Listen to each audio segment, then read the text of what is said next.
Hi, welcome to Sunil Maths tutorial. In this class, we learn some theorems which are proved in inverse Laplace transforms. Same theorems are already we learn in Laplace transforms. So here the statements are little bit converse to them. So the first theorem is first shifting theorem. The statement of first shifting theorem is if L inverse of f of p is equals to f of t, then L inverse of f of p minus a is equals to e power a t f of t. If L inverse of f of p is equals to f of t, then L inverse of f of p minus a is equals to e power a t into f of t. Simple proof. We know that by definition of f of p, integral 0 to infinity e power minus pt f of t dt. We know the definition of inverse Laplace transform. We know the definition of Laplace transform, not inverse. F of p is equals to integral 0 to infinity e power minus pt f of t dt. Then f of p minus a is equals to replace the p by p minus a. Replace p by p minus a. E power minus pt becomes e power minus into p minus a into t f of t dt.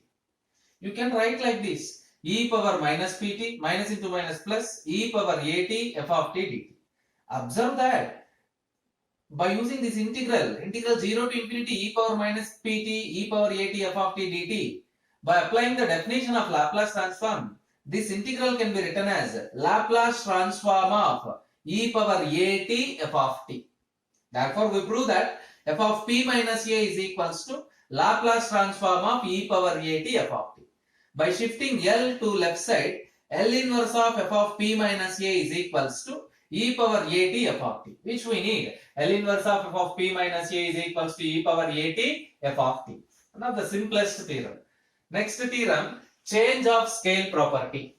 Change of scale property. This is also converse of the theorem which we learn in Laplace transforms. If L inverse of f of p is equals to f of t, then L inverse of f of a p is equals to 1 by a into f of t by a. Observe that. If L inverse of f of p is equals to f of t, then L inverse of f of a p is equals to 1 by a into f of t by a.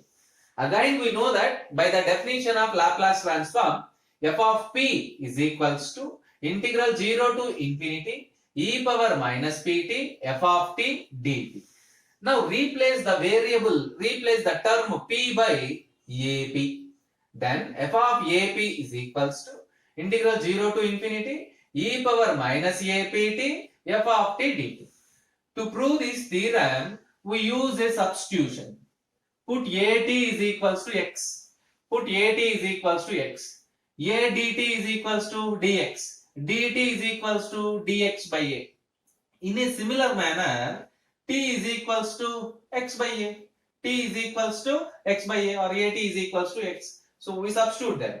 This integral takes the form integral 0 to infinity e power minus px, because at is equals to x minus px.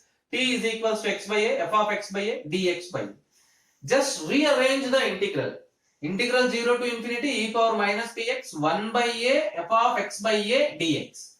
Again, by using the definition of Laplace transform, by using this flower brackets term, this integral can be represented by Laplace transform of 1 by a f of x by a. Therefore, we prove that f of ap is equals to Laplace transform of 1 by a f of x by a. By shifting L to L left side, L inverse of f of ap is equals to 1 by a f of x by a.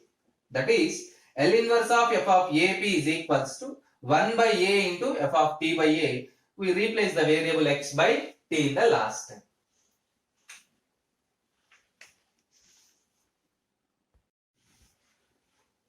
Next theorem, second shifting theorem. The statement of second shifting theorem is if L of f of p is equals to f of t, then L inverse of e power minus ap f of p is equals to g of t, where g of t can be expressed in two ways. G of t is equals to f of t minus a if t greater than a. 0 if t less than a, or g of t is equals to f of t minus a into h of t minus a. This is known as Heaviside unit step function. In the next class we see that. So the statement of second shifting theorem is L inverse of f of p is equals to f of t. Then L inverse of e power minus ap f of p is equals to g of t, where g of t is equals to f of t minus a if t greater than a, 0 if t less than a.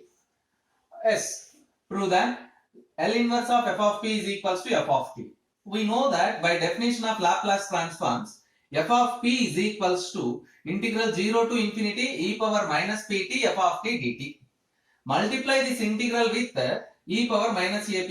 E power minus ap into f of p is equals to integral 0 to infinity e power minus pt e power minus ap f of t dt. Integral 0 to infinity a power m into a power m plus n e power minus p into t plus a, e power minus p into t plus a into f of t dt. Put t plus a is equals to x. Put t plus a is equals to x. Then t is equals to x minus a and dt is equals to dx. By using these substitutions, put t plus a is equals to x, t is equals to x minus a, dt is equals to dx. This integral takes the form integral 0 to infinity e power minus px f of x minus a dx. So right, let us split this integral in view of this function, because t greater than a and t less than a we have. In view of that function, let us split this integral 0 to infinity as 0 to a plus 0a to infinity. 0 to a plus a to infinity. The integrand is same.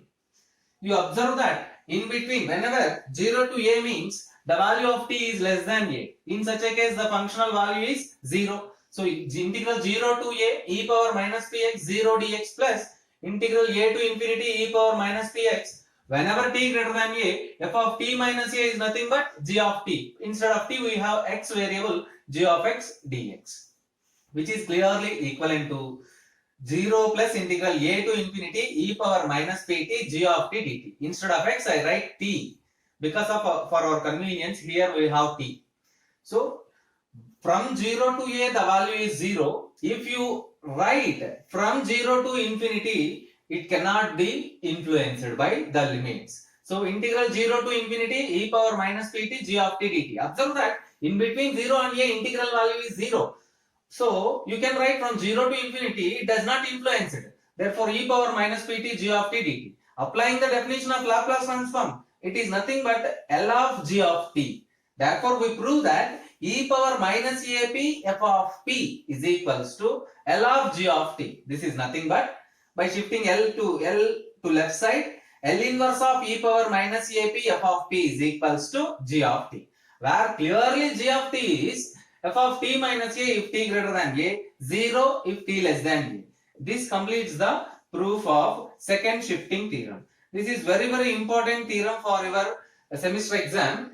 In 2009 question paper, state and prove second shifting theorem for inverse Laplace transform. This theorem can be questioned for 10 marks.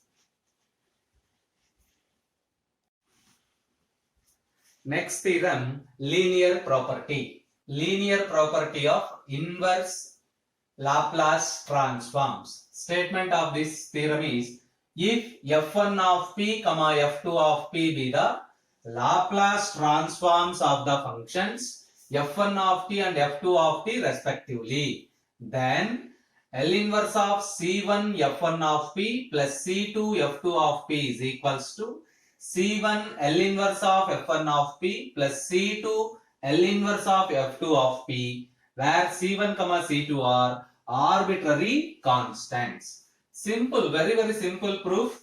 Given that f1 of p and f2 of p are Laplace transforms of capital F1 of t and capital F2 of t respectively. That is, L of f1 of t is equals to f1 of p and L of f2 of t is equals to f2 of p. This is nothing but f1 of t is equals to L inverse of f1 of p and f2 of t is equals to L inverse of f2 of p. take C1, C2 are arbitrary constants. Now consider what it means. Consider by linear property of Laplace transforms. By linear property of Laplace transforms, L of C1 F1 of t plus C2 F2 of t is equals to C1 L of F1 of t plus C2 L of F2 of t.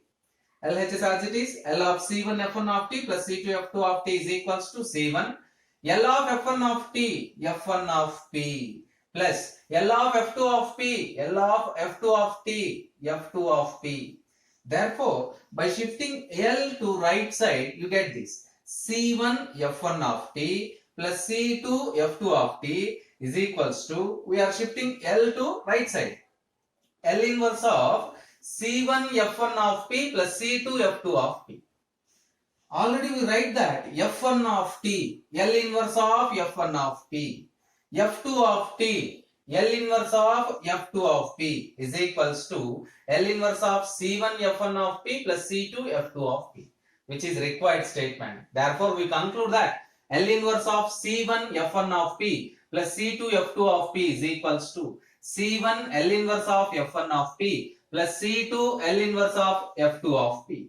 This completes the proof of linear property of inverse Laplace transforms.